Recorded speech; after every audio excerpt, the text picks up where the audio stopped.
Welcome back to another edition of GTN Coach's Corner. On this week's Coach's Corner, how do our off-season? Yeah, 650B wheels or a bigger bike for shorter riders?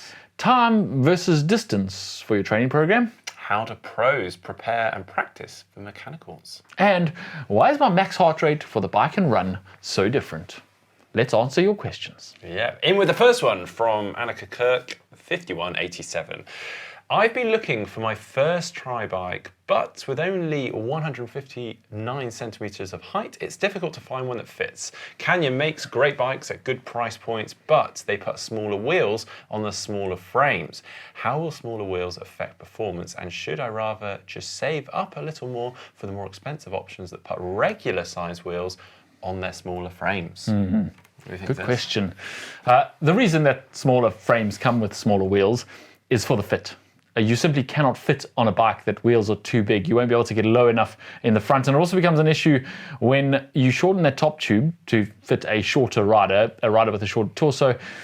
Essentially your wheels come closer together and your foot is going to overlap with that front wheel. When you turn a sharp corner, your foot is going to touch the tire, which is not an experience you want to have. So that is why they change it. And then also there's some advantages to having a shorter wheel in terms of being a lighter rider and crosswinds. You've got a smaller surface area. Smaller wheel, they're also lighter. They don't weigh as much and also easier to travel with. And from a performance advantage, I mean, actually one of our past presenters here on GCN, Emma Pooley, who is world time trial champion, actually used to ride on a smaller frame with 650 wheels on it too. So what we're saying is don't dismiss those 650B wheels that some of those smaller Canyon frames come with. They do work. A note here though, what you can dismiss is 650C wheels. Now 650B wheels and 650C wheels are almost the same, but they're not quite the same. And 650C wheels are essentially dead. They were essentially small road wheels from back in the day, and they aren't made anymore. And the tires for a 650B wheel are not compatible with a 650C wheel, so don't make that mistake. However, you can and should use 650B wheels. With the gravel revolution now, there are so many options in 650B wheels available in the best carbon light wheels, and you can definitely find wheels that work for your race. One issue you may have if you do go 650B wheels, your bike will fit you better, as we've said all those positives. You may not get as much support. For example, neutral support in a race may not have a wheel to swap out for you or even a tire to swap out for you. And also when you're riding with your mates, you simply may not be able to swap a wheel. You might not be able to steal your partner's disc wheel for your race when they're not using it. But I think compatible. The advantages of being comfortable far outweigh those ever so slight rare occasions that you might fall into those. Yeah, I think our advice would always be get the bike that fits you. It is very important that your bike is the right size and fits you properly, and that is why Canyon and other brands make the smaller wheels on the smaller bike frames. Yeah, all right. Next question. This is from Rory Broughton, and he says, hashtag GTN Coaches Corner, hi GTN team. I'm training for an Ironman in November, and my running sessions are structured by times in certain zones rather than distance. For example, run 120 minutes in zone 2. In my last week's run session, I hit 19 miles in 2 hours and 50 minutes, staying within zone 1 and 2. The training plan's highest volume or peak weeks are approaching, and if I maintain the pace like I've done recently, it looks like I'd possibly be running 26 miles in my longest run of the plan. I've never run a marathon. And then I've got 2 weeks of tapering per the plan.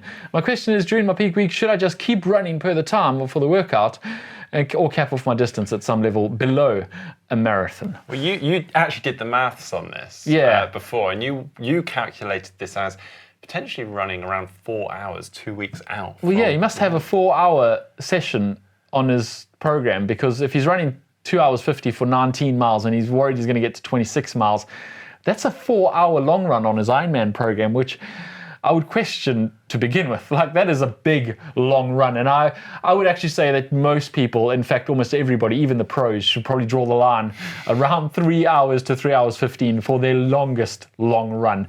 The problem is you won't get to Ironman distance or the marathon distance for that, but you don't really want to, because the damage you're going to do for that is going to put you out of running or make you have to really decrease your running for so long, for a week or more, to recover from it, that you're actually going to lose more than you gain from doing such a long run. You're getting into epic run territory when you get over the 3 hour 15 mark. So to answer your question, Rory, I would say, you need to cap that run. 3 hours 15 at a push.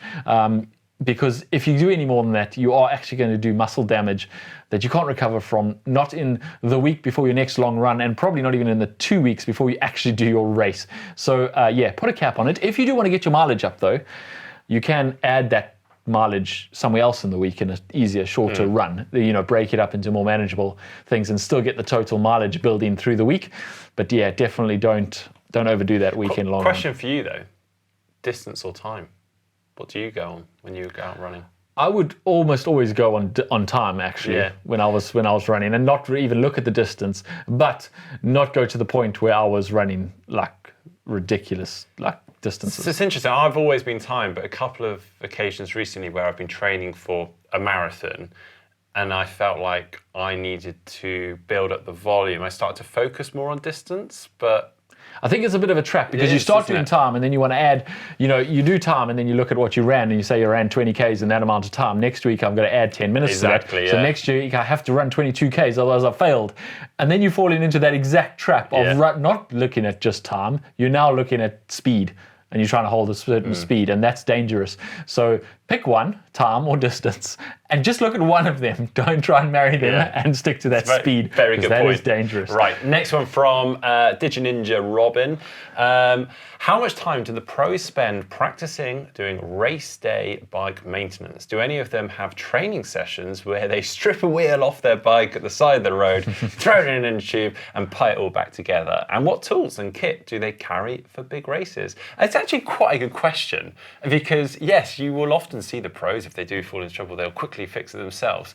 Now in reality, they sort of learn on the job. A lot of pros have sort of gone through the ranks where they won't have any support around them. And let's face it, most of them are on the road on their own a majority of the time. They don't have mechanics traveling with them. So they sort of inadvertently have to learn and become mechanics themselves. Yeah, I think if you ask the pros how often they practice changing tires, they'd say, never, but also all the time, because for every race a pro is probably going to put on new tires. That's a whole change, and they do that in the garage, and then you get better and better at it. And they are training on the road 15 to 20 hours a week. They're going to occasionally get punctures, and they're going to have to change that while they're out there. And through that, they just have this constant bike skills being reinforced and their maintenance skills being reinforced. Also, pros don't have the support structure that you might imagine that they have. They go to races, maybe at the biggest races, they'll have their sponsors there with a mechanic, but the rest of the time they're pretty self-sufficient, which means you go off to a race in Vietnam, you need to know how to fix your bike.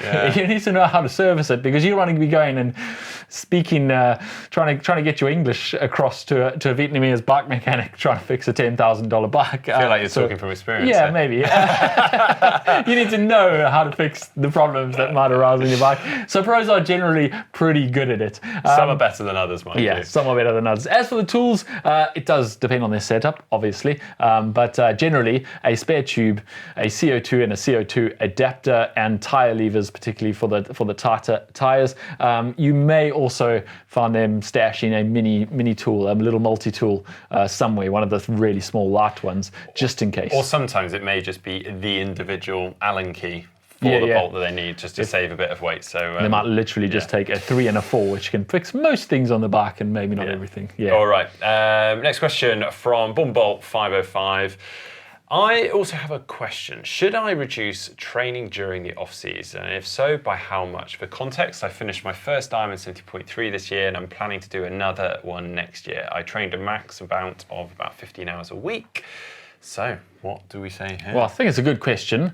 And the simple answer is yes, you should absolutely reduce your training during the off-season. We're going to assume now that he's talking about after the end of season break, and he's actually had a detraining phase and an actual rest, and now he's thinking. Should we touch on that actually? Because a lot of people may wonder, well, why do I need to have an end of season break? And I think a lot of people do feel like by stopping they're going to lose fitness, and that's a bad thing. All that hard-earned fitness is just going to. It's actually very, very worthwhile, and it's a big advantage to having an end of season break. I mean, training for a sustained period of time without stopping, whilst you are going to gain fitness, and there's a lot of advantages to that.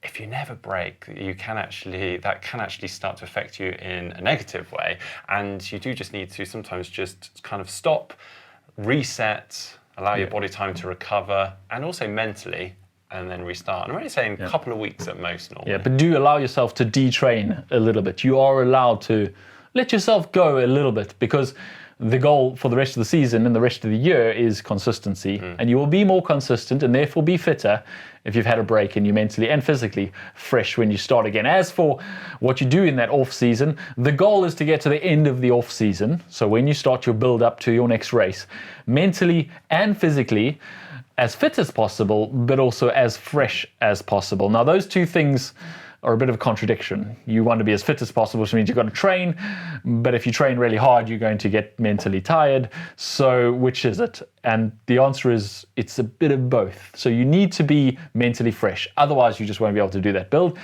So the answer is to obviously do things that get you fit and get you active, but don't make you mentally fatigued. So don't do those hard sessions. Don't do those things where you really got to focus, where you're thinking about race day, where you got to put your head down and concentrate really hard. Do things that get you fitter, but are fun. Yeah, so, if you're doing sweet spot sessions now, I can tell you now, in April they're going to be absolutely killing you. So over them. And you can be creative with this. You can do a little bit of cross training to a degree, go out mountain biking, trail running, gravel, all sorts of different things, just to mix it up, and still you can be getting a great training stimulus from them. Yeah, if you're only into tri-specific training, absolutely. Do tri-specific training, but keep it at a level that is fun and enjoyable and not hard work, because that hard work has to come in the season. And if you want to do it really well in the season, you can't have been doing it for 8 months in the lead up to the season. So make sure that your off season is a bit easier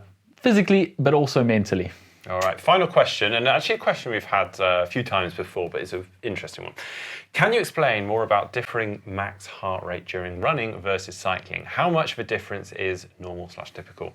What is the case? Maybe even a video where the presenters perform different sports and demonstrate their max. I don't like the sound of this. Actually, let's stop that question now. Yeah. No, I think we can get Mark and Heather to do the max heart rate test. We'll get them to do a swim max heart rate and a bike max heart rate and a run max heart rate. Yeah, what? Okay, that video coming up soon. Okay, to answer your question, your max heart rate is different for cycling and running, mostly because they're stressing different things. Now, you would think that your max heart rate is your max heart rate, as in by definition, it's the highest you can possibly get your heart rate. And that is actually true. If you're talking about your actual max heart rate, the highest you can get it biking or running is your max heart rate. However, your max heart rate for cycling will generally be a little bit lower than your max heart rate for running, simply because when you're cycling, there is a mechanical advantage and you're pretty much only using your leg muscles, so a much smaller muscle mass, whereas running, you have to support yourself, you have to balance, you have to keep yourself upright, and at the same time, it's weight bearing, so you're using a lot more muscles, and that's going to lead to a much higher heart rate,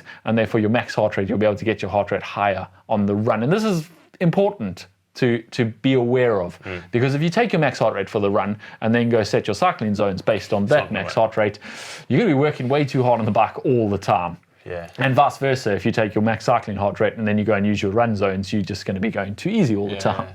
So it is important to know. However, it's also important to know that some people, really highly trained cyclists, for example, will be able to get their heart rate higher on the bike than they can on the run, just because of their efficiency in their particular sport that they're highly trained at. However, it's quite rare, though. Yeah, however, as a triathlete, you'll almost certainly see that your run heart rate is higher. Now, I've known people to have a difference of around 15 to 20 beats per minute.